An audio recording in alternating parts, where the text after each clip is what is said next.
This is AGNR 131. This is lab exercise 10, and we're on part 2. It's going to be actually, I think it's actually week 2 or week 3 actually now, where we actually have collected our CO2 traps.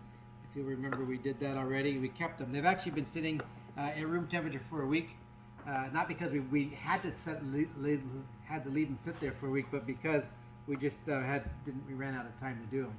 But it's totally fine. They're sealed, and so whatever CO2 that we've actually been able to trap in them should be fine. So today we're going to go ahead and titrate our samples, and so in here we've got sodium hydroxide, which is our CO2 trap. And what we're going to do today is we have a burette here with HCl, 1 molar HCl in hydrochloric acid, and here we've got some barium chloride. We've mixed up this barium chloride. Now, why are we using barium chloride? Well, we're using barium chloride because we've mixed up everything with distilled water, and we may have some calcium carbonate in the distilled water. We're not using DI water because we don't have a system to get DI water, so we're going to use distilled. And what will happen is the carbonates, if there are any in that distilled water, will cause us to have an incorrect reading. So when we add the barium chloride to that actually precipitates any calcium carbonate out as an insoluble precipitate. I don't know what it's called. I think it's barium carbonate. So that takes care of that one source of error for us. So we should be good on all of this. We've got our controls at each temperature. Remember, we had 0 degrees, we had room temperature, and we had 40 degrees. Now our 0 degrees was actually I think we figured it was about 38 degrees Fahrenheit. So not exactly 0 degrees.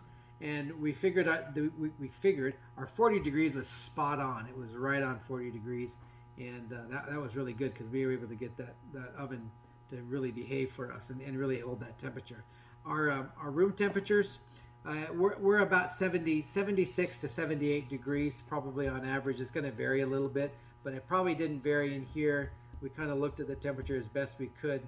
The temperature probably never got lower than, say, 65, and that's probably probably didn't even go that low. And it did not get above. It never got above 80. So we had that nice range in there. And of course, there's going to take a little bit of time for these things to actually change in temperature, anyways. So we're pretty good as far as maintaining a wide range of temperatures. So what we should see here is we really should see whether or not there's any effect. I have no idea what's going to happen. I know what's supposed to happen. I have no idea what's going to happen. The last thing we're going to do before we start this particular titration is we have this phenolphthalein. And the phenolphthalein, if you're familiar with this, you've seen this probably before if you've done any high school chemistry at all or any other college chemistry, that's going to act as a pH color indicator. So what we're trying to do here is we're going to open up one of our samples, add a ml of the barium chloride to make sure that we can precipitate out any calcium carbonate. Add just a couple drops of our phenolphthalein as an indicator, and then we're going to go ahead and titrate that. When we're going to record the amount of HCl that's actually used to titrate this. So when we get our color change, what's going to happen is we'll get a pink to white clear. That's what we're looking for. So it says, I wrote down here, you'll know the endpoint's approaching because the solution will shift from dark pink to light pink in color. But when that thing goes to white clear, as I recall, then we know we're good. So we start off with the color indicator, and then once we actually have titrated the correct amount, it should go clear. We'll record that number, and then what we'll be able to do is we'll be able to calculate our carbon dioxide volume that's with the calculations that I put in here. So the most important thing for us to do is to make sure that we record how much HCl is needed to titrate this. So I'm going to go through this one time. We'll start off with the room temperature control. That's the one with no soil. Remember, each one of these things had 2 replicates. So the first thing I'm going to do is just going to open up this one. It doesn't matter which one's which. I just have 2 replicates. I'm going to go ahead and pour it in this cleaned beaker. There we go. I'll seal that back up. Put it out of the way. We'll take our pipette here, and we'll go ahead and put it in the barium chloride, and I'll go ahead and take up a ml of this. If I can, let's see if I see it coming up. Let's see here, maybe it's not quite coming up yet. Let me have this thing a little bit, maybe too tight up here. Let's see if I can pull that a little bit loose.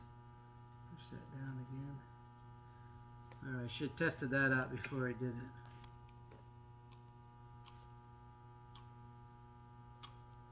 Alright, so I have a slight suction problem here, but I think we can fix that. Alright, so we finally got our technical difficulties worked out with the pipette. And I've got 1 ml of barium chloride. I'm going to go ahead and put that in. I can squirt that down. Okay, still a few technical difficulties, but we'll get that figured out. You can see that's already kind of changed color there. I'll lift that up, pull that out, and release it. Get all that air out of it. Alright. Not the best technique right there, but that's fine. So I'll go ahead and lay that down. And then we're going to go ahead and add a couple drops of this. 1, 2, 3, make that good. It doesn't just matter, it doesn't really matter too much. It's really more just the intensity that we want to do there. So there we go, we got that nice color. We've added the barium chloride. I don't know if we'll see a precipitate there. So now what I want to do is I want to add this very, very slowly. And if I do this right,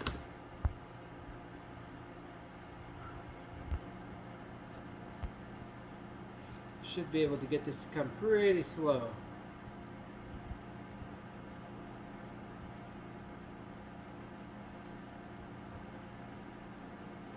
And that's kind of it. So we know we start at 0.3 on this one.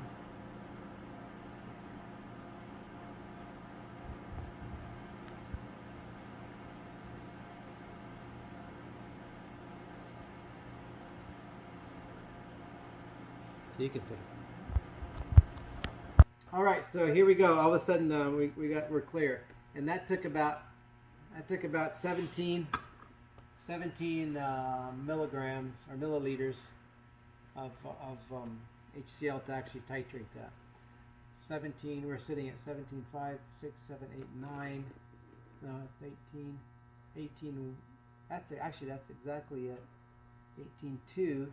So 17.9 for the record on that one. 17.9 for that particular one. So that's how we're going to do it. So I'm going to put that number in, and I'll show you. I'll go ahead and I'll probably have you guys do the calculations on these, but I'll enter all the data into the data sheets, and then we'll just proceed with this with all the other ones. I just wanted to show you how we're doing it.